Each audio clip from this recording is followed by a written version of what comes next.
Тақырып жалғастырайық. Еліміздің көктемі ерте келетін оңтүстік өңірлермен қатар кеш жылайтын солтүстікте де су тасқыны қаупі бар.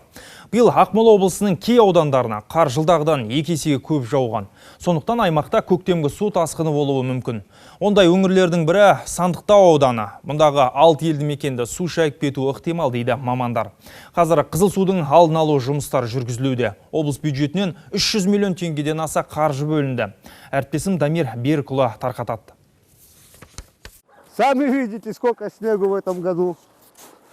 По всему району, по-моему. Вот помогаем пенсионерам, чтобы крыша не завалилась. Қарды түгел тазаламасқа амал жоқ. Ағылпа мұнда тек шатырларда ғана емес, көше бойындағы арықтарды, аулаларды, тіпті су өтетін көпірлерді бәрін басып қалған. Ал ең басты қауіп өзен көлдерден келуі әбден мүмкін дейді мамандар.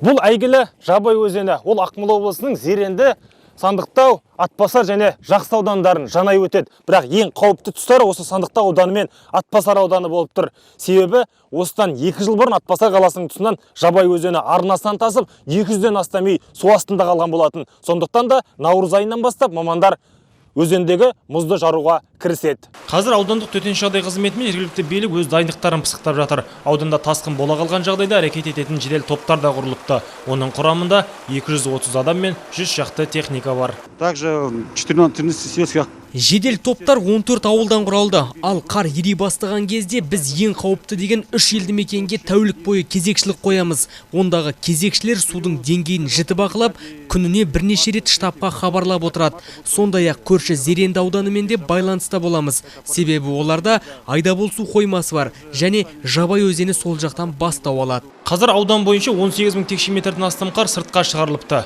Бірақ аудан орталығындағы әлі тазаланбаған қар одан 2 есе көп. Сондықтан коммуналдық қызметкерлердің жұмысы бір күнге болсын тоқтаған емес. Сонымен қатар инертті материалдар да дайындалып жатыр. Бізде тасқын бола қалған жағдайда 123 үйді су шаюы мүмкін. Онда 350-ден астам адам тұрады. Бірақ біз оларды алдын ала көшіретін қауіпсіз орындарды дайындап қойдық.